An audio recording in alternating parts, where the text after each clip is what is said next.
kita. Dan keluarga kita ini kita tahu bahwa dia misalkan taruhlah ya Pak ya, kerja di kapal. Dan kita pernah dengar dari saudara kita, tante kita, om kita, siapa saja, bahwa orang ini sering melakukan sogok menyogok di atas kapal. Ini contoh aja ya. Kemudian dia suatu ketika kasih kita uang. Ini nak uang. Kita pegang itu uang. Kita dalam hati bilang, jangan-jangan ini hasil uang sogok. Ada yang meragukan kan? Tapi di saat yang sama kita mengatakan, bukan gini. Ini ada uang bagus ini. Tapi di saat yang lain kita bilang, tapi dia kan suka menyogok. Kata tanteku dia suka menyogok. Jadi bagaimana Bapak Ibu sekalian? Uangnya diambil. Ya. Jangan belikan makanan, jangan belikan pakaian, ya. Belikan sesuatu yang tidak masuk dalam tubuhmu, atau sumbangkan ke sesuatu yang sifatnya fasilitas umum, ya. Kalau ada pembangunan jalan, pembangunan toilet, pembangunan taman, pembangunan apa saja, ikutkan uang itu. Jangan belikan makanan Bapak Ibu sekalian. Saya Pak diundang oleh bank-bank konvensional. Saya terima. Bank ini undang, bank ini undang. Tapi bukan bank syariah. Apa yang saya lakukan? Kalau ada dia kasih saya uang atau amplop atau apa, itu uang saya pisahkan. Saya kasih masuk di rekening donasi saya. Jadi besok-besok ada kebutuhan yang sifatnya misalkan, oke, beli bensin, mobil ini mau beli bensin untuk bawa siapa kemana, anak-anak yatim kemana, atau Jumat berbagi berkah, ada mau uang bensinnya, uang bensin kita pakaikan. Ya, paham enggak? Jangan kita pakai untuk makan Pak, karena ragu kita. Kalau dia jadi daging, bisa nggak diterima sholat kita, padahal kita ini tidak tahu apa-apa. Tapi namanya uang haram Pak, runtutannya selalu haram itu. Nggak mungkin ada celahnya dia jadi halal, nggak mungkin Pak. Hasil sogok, uang korupsi, hasil riba, jangan terima Pak. Saya salut Pak sama Ustadz Dasat. Dia pernah cerita ada tabungannya 2M lebih, tidak pernah saya pakai Ustadz. Saya bilang, uang apa itu Ustadz?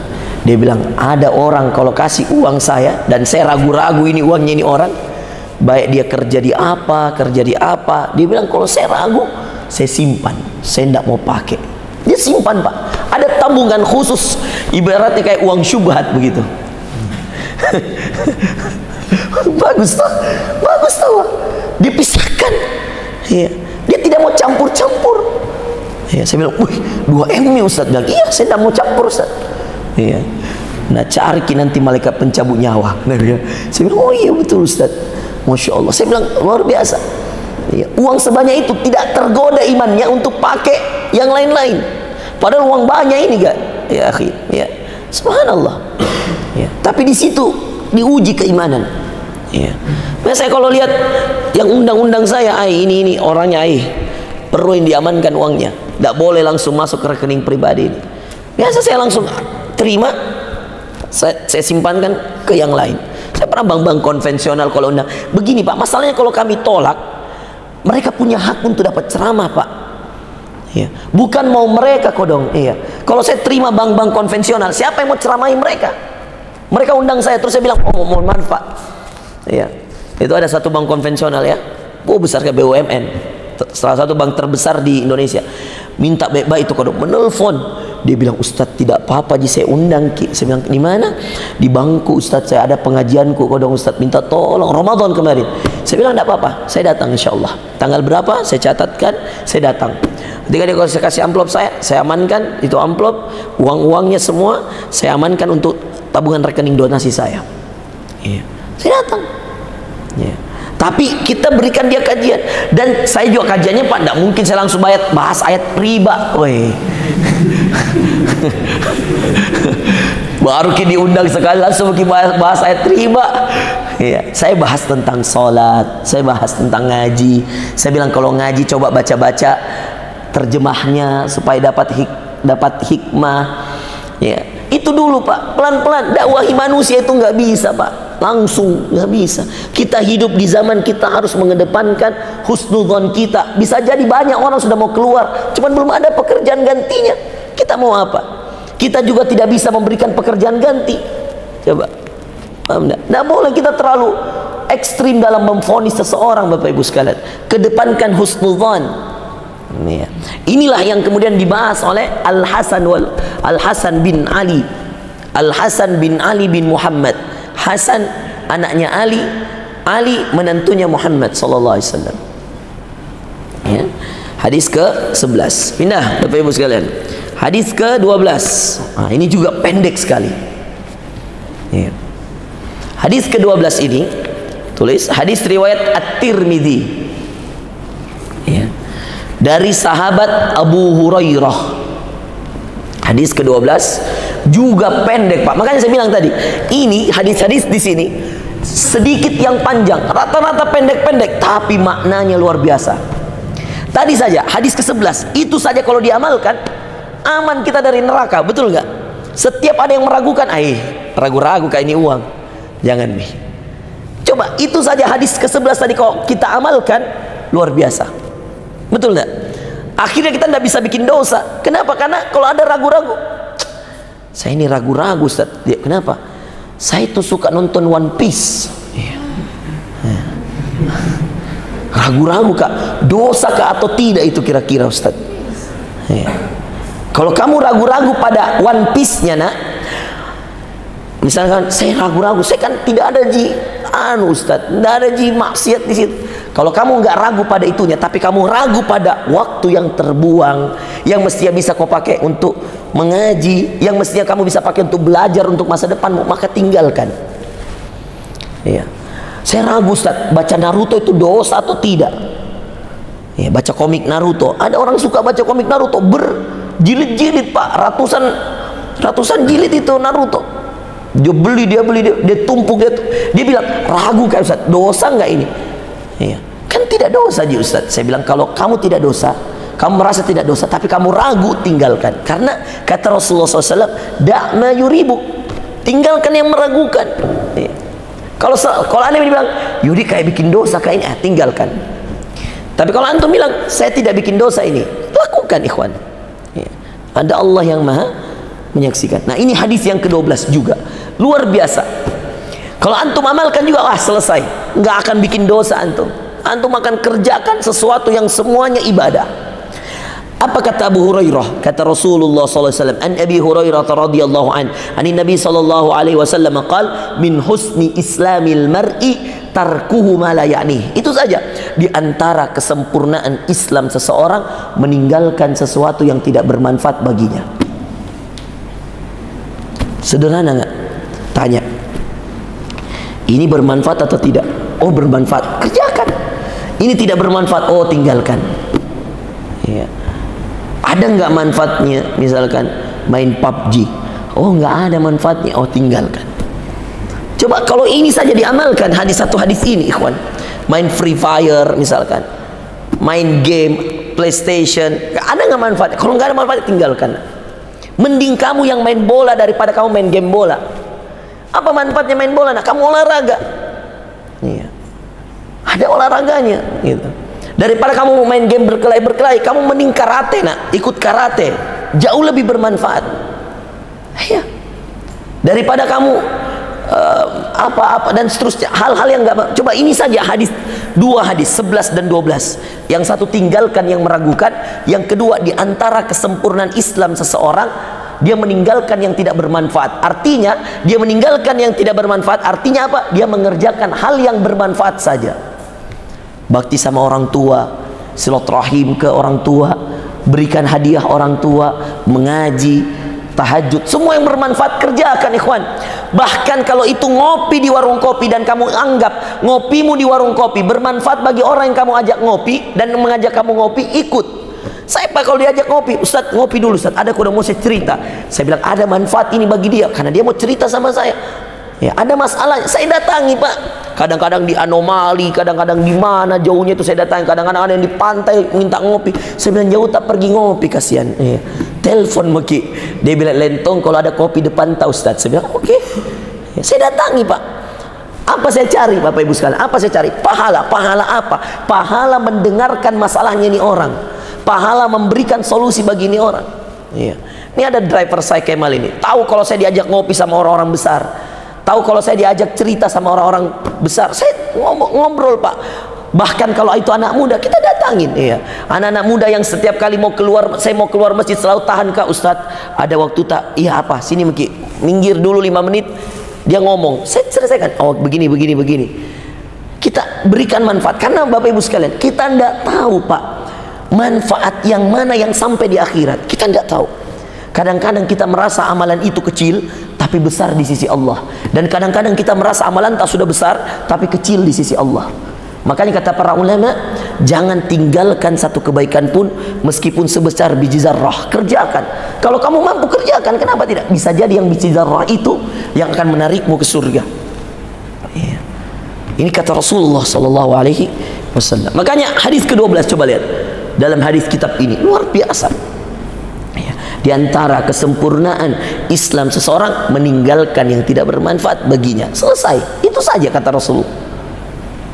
Itulah kelebihannya Rasulullah ya. Perkataannya pendek-pendek tapi penuh makna. Masya Allah. Lanjut ikhwas sekalian. Hadis ke-13. Itu tadi dari Abu Hurairah ya. Riwayat At-Tirmidzi. Hadis ke-13. Ini juga lebih pendek lagi. Ya. Antum tahu? Hadis yang ke-13 dari Anas bin Malik. Masih ingat Anas bin Malik itu periwayat keberapa? Nomor berapa? Nomor 3. Setelah siapa? Abu Hurairah, Abdullah bin Umar, Anas bin Malik, Aisyah, Abdullah bin Abbas, kemudian siapa lagi? Jabir bin Abdullah, kemudian yang terakhir Abu Sa'id Al-Khudri. Ya, Anas bin Malik nomor 3 ikhwan. Lihat ini, lebih pendek lagi.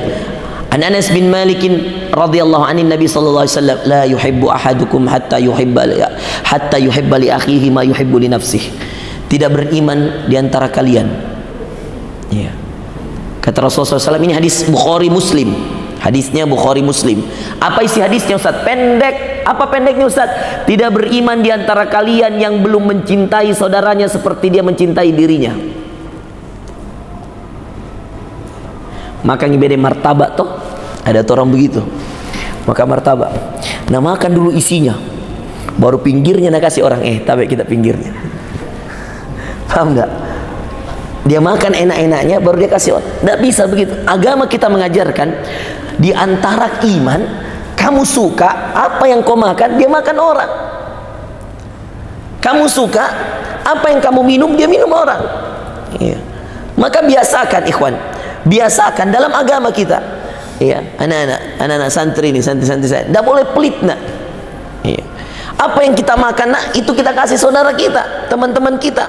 Itu yang membuat kita sempurna iman kita, sempurna kita punya keislaman. Kata Rasulullah SAW, tidak beriman di antara kalian yang belum mencintai saudaranya seperti dia mencintai dirinya. Jadi kalau kita suka dengan pakaian bagus, kasihlah orang pakaian bagus. Jangan pakaian sudah robek-robek baru kasih orang, jangan nak. Jangan sepatu sudah robek-robek baru kasih orang, jangan. Masih bagus kasih. Iya. Jangan tunggu jelek baru untuk orang lain dan tunggu bagus untuk kita, jangan nak. Iya. Coba ikhwan, biasakan hidup begini. Ini iman. Wallahi yang bisa melakukan hanya orang beriman. Kapan dia melakukan itu, itulah orang beriman. Dia berikan, bahkan ikhwan, yang diantara paling dahsyat sedekah, ketika orang itu butuh, dia dahulukan saudaranya. Itulah Abu Bakar As-Siddiq.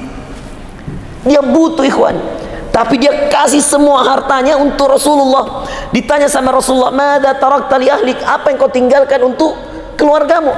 Sederhana jawabannya Abu Bakar, taraktuhumullaha wa rasulah. Saya tinggalkan Allah dan Rasulnya. Cukup. Semua harta ikhwan, semua. Tidak ada bilang setengah, semua Abu Bakar. Makanya luar biasa juga kemuliaannya. Sampai Rasul mengatakan, seandainya kau timbang imannya Abu Bakar di satu timbangan, dan kamu timbang imannya seluruh penghuni bumi di timbangan yang lain, masih lebih berat timbangannya Abu Bakar. Itu karena apa? Dia betul-betul cintai semua saudaranya seperti dia cintai dirinya. Yeah. Nah, itu biasa orang kalau ada tamu ya, datang ke rumahnya, ya, tidak semua makanan enaknya nak kasih keluar.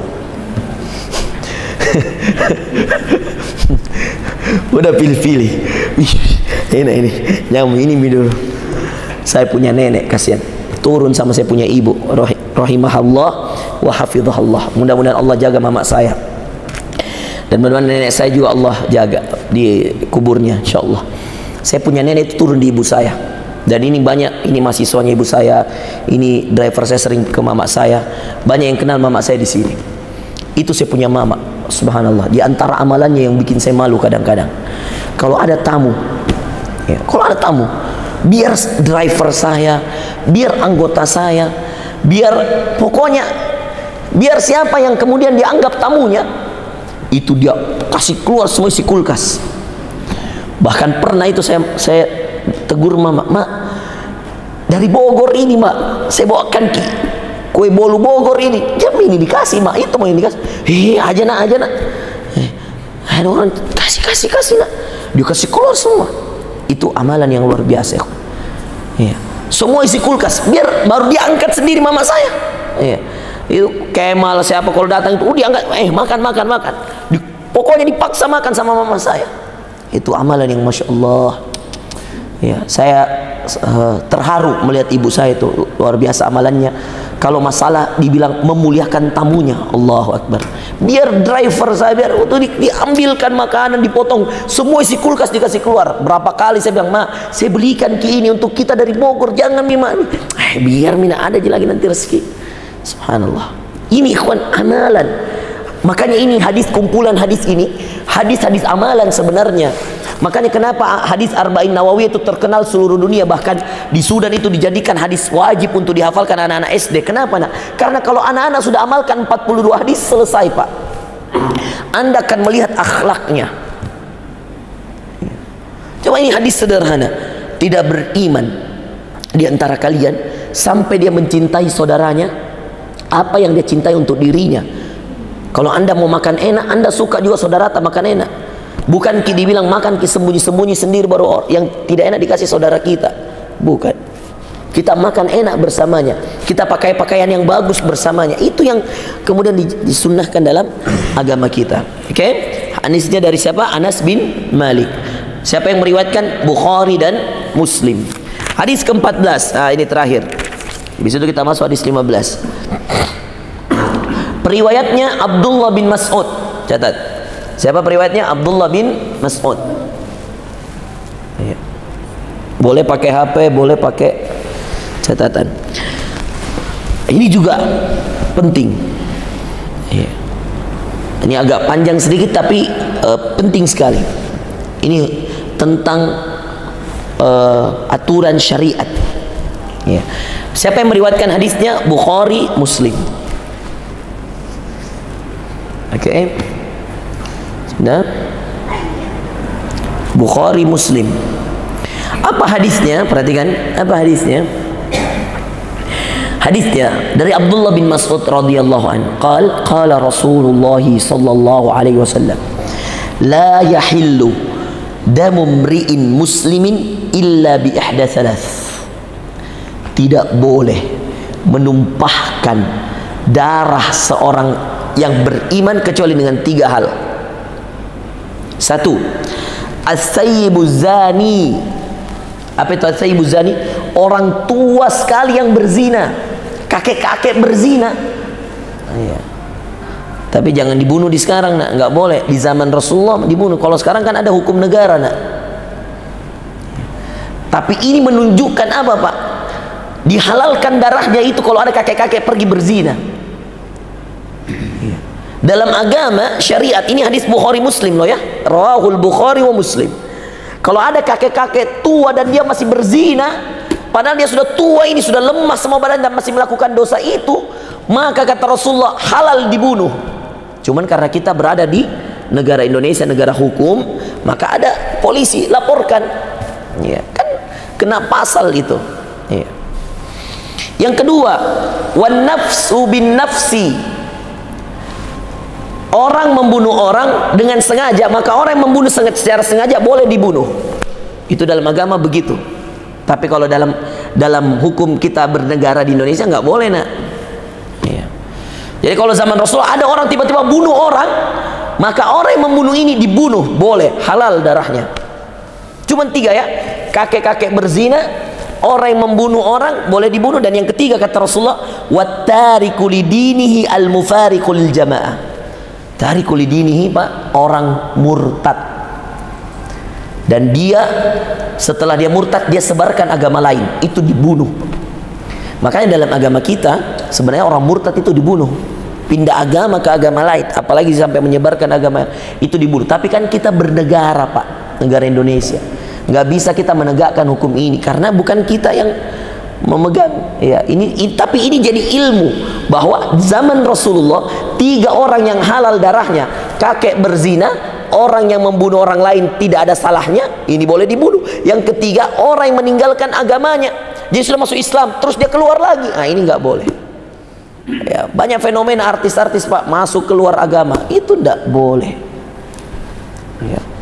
Dia mau masuk Islam karena ya mungkin pencitraan atau apa, terus dia keluar lagi, dia masuk, tidak boleh. Ini yang begini-begini tidak boleh. Kalau dalam agama itu dibunuh. Tapi ya kita hukum bernegara, ya kita tidak melakukan itu.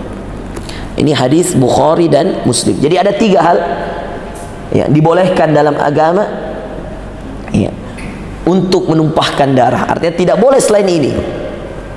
Ya.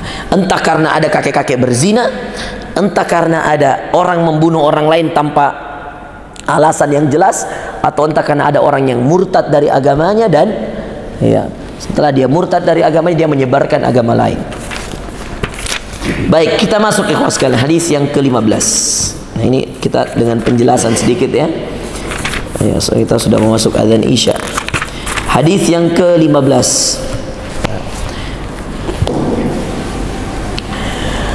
Qala Rasulullah sallallahu alaihi wasallam. Dari siapa? Abu Hurairah. Catat, siapa periwayatnya? Abu Hurairah. Siapa lagi nama asli itu Abu Hurairah? Abdurrahman. Siapa nama bapaknya? Sakhar. Abdurrahman bin Sakhar Ad-Dausi. Ad-Dausi itu karena dia dari Yaman. Ad-Daus, kota Daus itu di Yaman.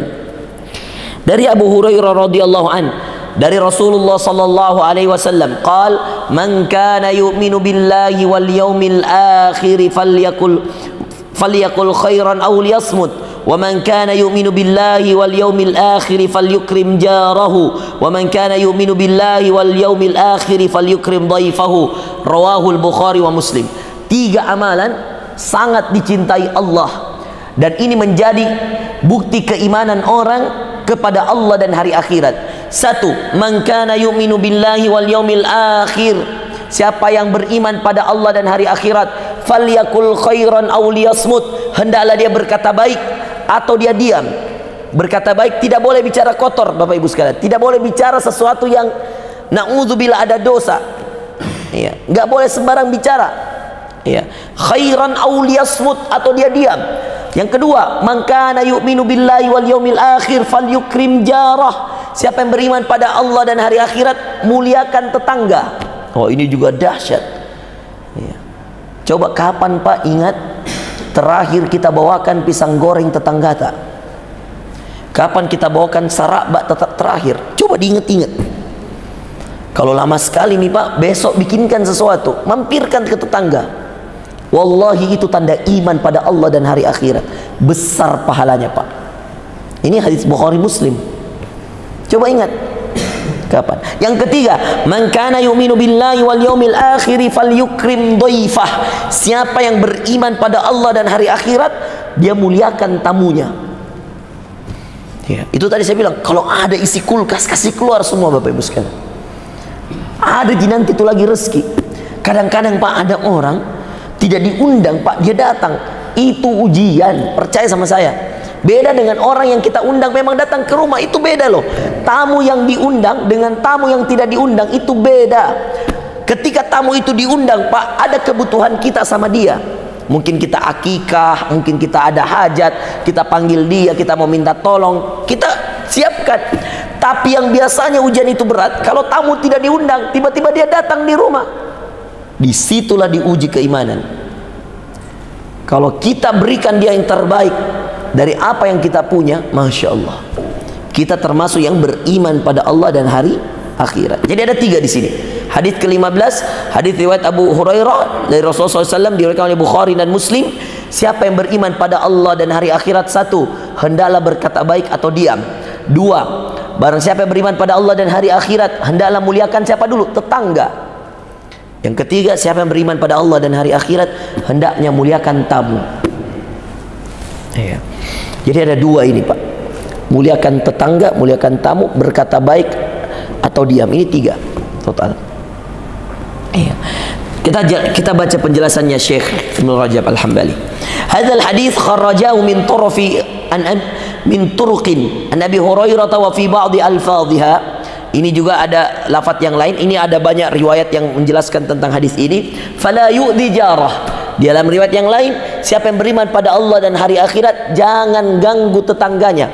Jangan sampai tetangganya merasa risih. Jangan sampai tetangganya merasa terganggu. Ya. Jadi ini ada 2 riwayat yang berbeda. Ikhwan, ada hadis Rasulullah SAW mengatakan seperti ini juga. Demi Allah tidak beriman, demi Allah tidak beriman, demi Allah tidak beriman. 3 kali diulang. Siapa yang tinggal di suatu tempat dan tetangganya selalu merasa terganggu dengannya. Ya, ini juga hati-hati. Jadi ini tentang tetangga, ikhwan. Banyak sekali ajaran-ajaran agama, aturan-aturan agama. Contoh yang lain. Barang siapa demi Allah tidak beriman, kata Rasul, demi Allah tidak beriman, demi Allah tidak beriman, yang kenyang dan tetangganya kelaparan. Coba, kalau kenyang sedangkan tetangga kita kelaparan, sampai Rasul bersumpah, demi Allah tidak beriman orang itu. Wih, ngeri. Coba. Kemudian yang lain, kata Rasulullah SAW, ini juga hadis tentang tetangga. Barang siapa masakan, maka hendaknya memperbanyak kuahnya untuk tetangganya. Jadi sunnah, Pak, kalau kita masak, apalagi masak besar misalkan, itu kuah yang kita masak misalkan apa, itu dari zaman Rasul disuruh perbanyak kuahnya. Ya. Kenapa? Supaya kita bisa bagi ke tetangga-tetangga yang terdekat. Ya. Ini coba tentang tetangga ini banyak sekali. Kemudian qatruya hadzal hadits dari Nabi SAW min hadits Aisyah wa Ibnu Mas'ud. Ini juga hadis diriwayatkan dari beberapa sahabat. Aisyah meriwayatkan, Ibnu Mas'ud meriwayatkan, Abdullah bin Amr meriwayatkan. Kemudian wa Ubay meriwayatkan, Abu Ayyub Al-Ansari meriwayatkan, Ibnu Abbas meriwayatkan, dan beberapa sahabat yang lain. Berarti ini hadis banyak pengulangannya. Penting ini hadis, diulang berkali-kali. Banyak sahabat yang pernah dengar dan dia omongkan. Aisyah, Abdullah bin Mas'ud, ya, Abdullah bin Amru, kemudian Abu Ayyub Al-Ansari, kemudian Ibnu Abbas, banyak ya, yang meriwayatkan hadis ini.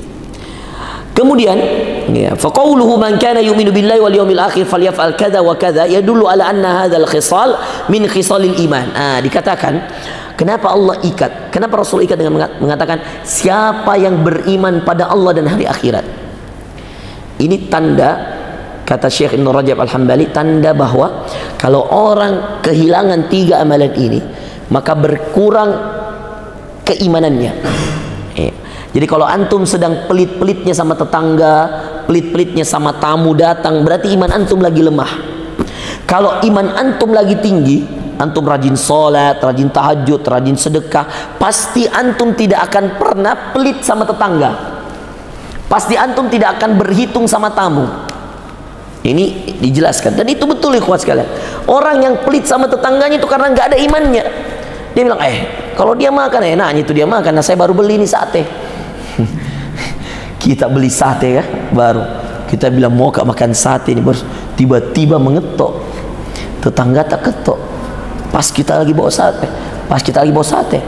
yang parahnya karena pas dia mengetok itu ya, kita keluar. Misalkan kita ini sudah istilahnya sudah mau makan sate, tercium bau sate, langsung dia bilang, apa ini?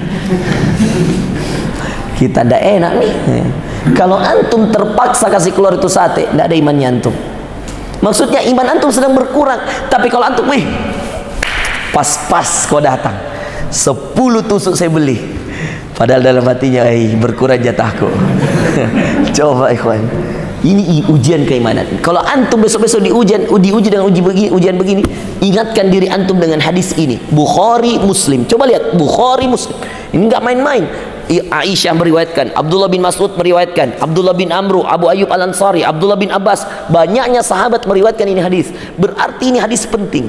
Sampai kata Rasulullah, siapa yang beriman pada Allah dan hari akhirat. Berarti kebalikannya kan, barang siapa yang tidak beriman pada Allah dan hari akhirat, maka jangan muliakan tetangga, jangan muliakan tamu. Kalau kamu tidak memuliakan tamu, kalau kamu tidak muliakan tetangga, ini bahasa kasarnya. Cuman bahasa hadisnya halus.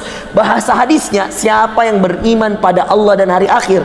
Kalau bahasa kasarnya, secara to the point-nya ikhwan, bahasanya bisa dibalik. Kalau kamu nggak beriman sama Allah dan hari akhir, nggak usah muliakan tetanggamu, nggak usah muliakan tamumu. Berarti kau tidak beriman. Paham gak maksudnya? Jadi ngeri kan? Apalagi durian, Pak. Baru kok udah mau sekali makan durian. Iya. Nah bilang istri makan berdua. Pas turun dari mobil, ada tetangga tadi depan. Dia bilang, kasih turun durian. Ada? Iya. Tidak kasih turun. Pas buka mobil, tercium baunya. Iya. Mending apa, Pak? Kasih turun. Makan sama-sama. Raih keberkahannya. Pas dikasih keluar, iya, itu durian dibagi nih, dia bilang istrinya, sisakan mak setengah kak. Dia bilang jangan sayang, mudah-mudahan tidak namakan semua ji. Tapi pas namakan istri aku di dalam ruangan di hijab begitu di ruang tamu, kemudian makan tidak berhenti bilang ini tetangganya, enak betul ini durian. Apa dia bilang istrinya? Dia bilang tidak apa jatah durian hari ini. Coba ikhwan, ujian nggak ini? Ujian. Tapi disitulah iman ikhwan. Bahkan itu yang tadi saya bilang, kadang-kadang tidak diundang datang. Pas kita lagi tidak ada makanan, tidak ada yang datang. Pas lagi ada makanan, datang Pak. Siapa yang kasih datang? Dia. Antum jangan kira dia ikhwan. Allah yang gerakkan hatinya. Ini ujian, coba ini baru ini hadis saja. Kalau kita mau bahas betul-betul, jamin dulu akhi. Antum terlalu fokus bilang, saya tahajud mau setiap malam. Wallahi tidak ada gunanya tahajudmu kalau kau tidak muliakan tetanggamu. Karena tahajudmu urusanmu dengan Allah, sedangkan ini urusanmu dengan Allah dan hambanya.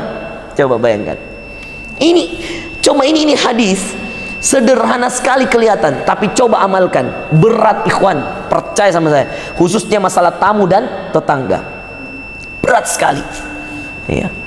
Kadang-kadang Allah menguji kita di saat-saat berat sekali. Ya. Pernah nggak ikhwan antum bermasalah, terus antum pernah dengar nggak cerita misalkan ada orang tetangga, ya subhanallah ikhwan, setiap hari dicarikan masalah ini orang kasihan, ya, semuanya, ya, sedikit saja air hujan jatuh dari gentengnya pindah ke rumahnya marah lagi dan seterusnya. Tiba-tiba suatu ketika, ya Allah uji ini orang yang selalu benci tetangganya. Apa ikhwan sekalian? Kebakaran rumahnya, ya. Dan yang paling pertama menolongnya tetangganya yang selalu dia marahi. Antum mau apa ikhwan? Tidak mungkin teman kantormu tolong kalau kau rumahmu kebakaran. Tidak mungkin temanmu, tidak mungkin misalkan ustadzmu tolong dan ustadzmu jauh rumahnya. Yang paling pertama akan menolongmu tetanggamu. Maka jangan salahkan syariat agama. Kalau agama mengatakan muliakan tamumu, muliakan tetanggamu. Kenapa ikhwan sekalian? Karena orang yang paling pertama akan menolongmu adalah orang yang berada dekatmu. Bahkan ini Rasulullah mengatakan, bahkan itu kalau Yahudi dan Nasrani, Rasulullah perintahkan sahabatnya untuk tetap memuliakan orang Yahudi dan Nasrani. Nggak apa-apa kita kasih makanan, siapa tahu dengan itu perantara dia masuk Islam ikhwan. Ini coba antum lihat, ini hadis sederhana Bukhari Muslim, banyak periwayatnya, sederhana ikhwan tapi berat sekali dikerjakan. Ya. Nanti insya Allah kita lanjutkan. Ini masih banyak penjelasannya Syekh. Ya. Ini baru beberapa ini kita jelaskan sudah luar biasa. Ya, ini makanya buku ini penting untuk jadikan pedoman ikhwas sekalian. Kitab Jami'ul Ulumi wal Hikam. Ya. Ya. Ya. Ya, banyak sekali hikmah-hikmah dalam buku ini. Insya Allah nanti kita lanjutkan lagi penjelasan pekan depan ya di masjid kita ini. Insya Allah mudah-mudahan nggak ada halangan. Ya, itu tadi hadisnya, siapa beriman pada Allah dan hari akhirat, 3. Apa tadi yang pertama? Hendaknya berkata baik atau lebih baik diam, hendaknya dia muliakan tetangga, hendaknya dia muliakan tamu. Iya. Jadi pulang kalau ada tamu tak datang, kasih keluar isi kulkas semua. Iya. Bahkan kalau masih ada telur, gorengkan telur, apalagi bikinkan. Ada blender tak, bikinkan jus, ada buah, potongkan buah. Itu baru memuliakan tetangga. Dan ikhwas sekalian, seperti engkau memuliakan tetanggamu, seperti itu Allah memuliakanmu. Itu dikasih rumus itu.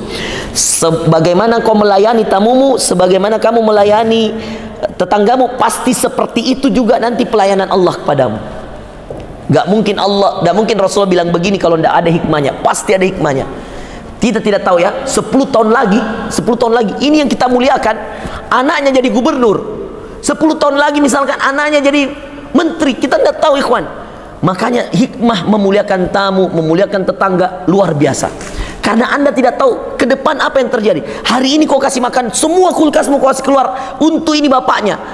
Dan 10 tahun lagi semua kebutuhan anakmu ditanggung anaknya.